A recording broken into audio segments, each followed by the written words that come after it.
$129 iPad. It features Apple Pencil compatibility, but does that make it worth it? The 6th generation iPad in the house. We're going to unbox it right now, and we're going to talk about this thing because it's a very interesting product. It's the first iPad that's not a Pro model to feature Apple Pencil compatibility, but that doesn't necessarily mean you should just run out and upgrade if you have last year's version, or if you have an older iPad like an iPad Air 2. You may want to actually hold off on the upgrades, and we're going to talk about why that may be. Now, this 6th generation iPad is very, very similar to last year's 5th generation iPad. There are a few notable changes, which we'll discuss in this video. Number one, obviously, is Apple Pencil compatibility. You also get a slightly different take on gold. It's sort of between rose gold and regular gold, and you get that faster A10 processor. Now, in the box, it's the standard fare. You get your USB-A to Lightning cable inside. That allows you to charge and to sync with your Mac.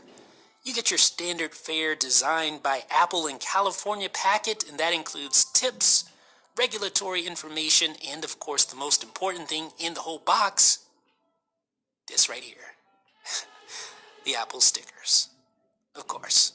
Now you also get your USB power adapter. This is, like last year, a 12-watt USB power adapter, and of course you'll need that to recharge your iPad. So here it is, ladies and gentlemen, the 2018 6th generation iPad.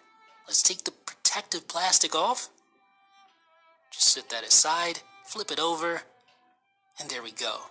So just like last year's model, a 9.7-inch display, a 2048 by 1536 Retina display, so corner to corner 9.7 inches, but still lacks a laminated screen. We'll touch on that in a second.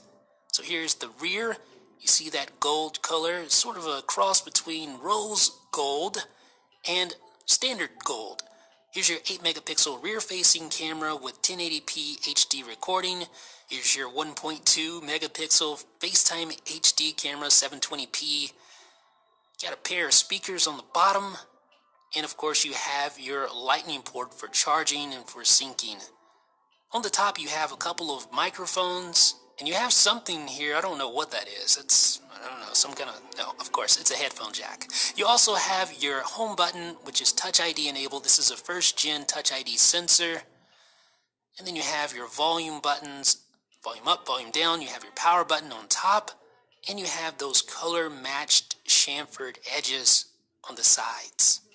Looks good. You have your iPad text and serial numbers and whatnot at the bottom.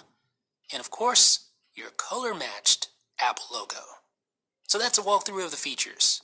Now let's talk about specifications. First of all, this thing is powered by an A10 system on a chip, the same chip that was in the iPhone 7 and 7 Plus. So it's no slouch. In fact, you can see how fast it boots up, and it's ready to go after just a few seconds. Now, this is an A10 chip, so the Geekbench scores you're getting about 3,500 single core, almost 6,000 multi-core. Compare that with last year's model, 2381 single core, about 4,000 or so multi-core. So an obvious improvement over last year's A9 powered model, and that will directly translate to better performance on games and better performance on anything that taxes out that CPU. Now last year I did this test comparing the first gen iPad Pro to the 2017 iPad, exporting a 4K movie, and they were close, very, very much close. The iPad Pro still won just by a couple of seconds. So now I'm going to do the same test again. This is again the first gen iPad Pro compared to the 2018 iPad, and you can see the 2018 iPad actually was just a hair faster this time, but what that really tells me is that the original iPad Pro is still a beast. Now, camera performance is nothing to write home about. You get 1080p video at 30 frames per second on the rear-facing shooter.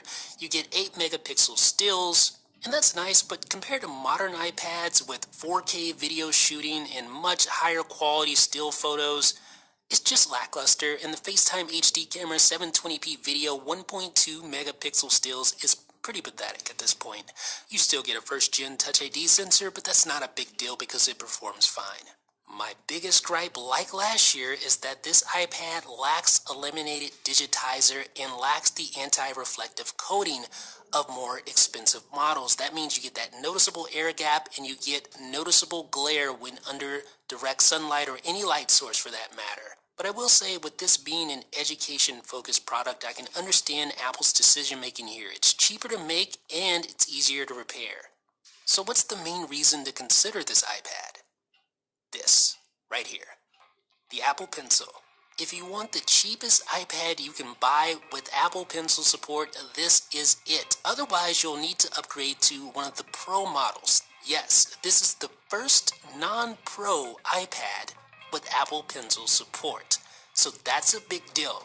You can get in the game relatively cheaply.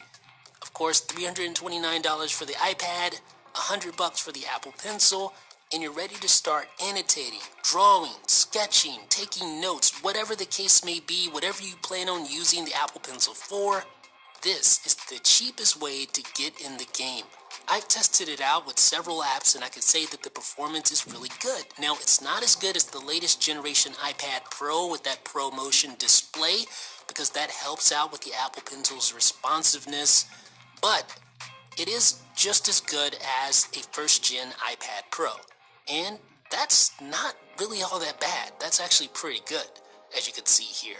If you've never used an Apple Pencil, I suggest you head over to an Apple store, check it out, see if you like it. Chances are you're going to love it because it is one of the best stylus experiences I've ever used. Even on this budget-minded iPad, which features older hardware inside. Now, not everyone should run and jump and upgrade to this. If you bought last year's model and you don't care about Apple Pencil support, then there's no need to upgrade to this iPad in my opinion.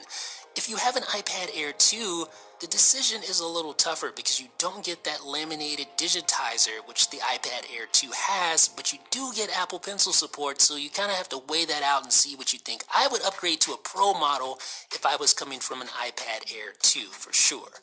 But if you need Apple Pencil support and money is tight, then yeah, go ahead and check out the 2018 iPad. If you have the money to spare though, I highly suggest sticking with the 10.5-inch iPad Pro. Not only do you get Apple Pencil support, but you also get Smart Keyboard support, which this iPad doesn't have. So ladies and gentlemen, what do you guys think about the 2018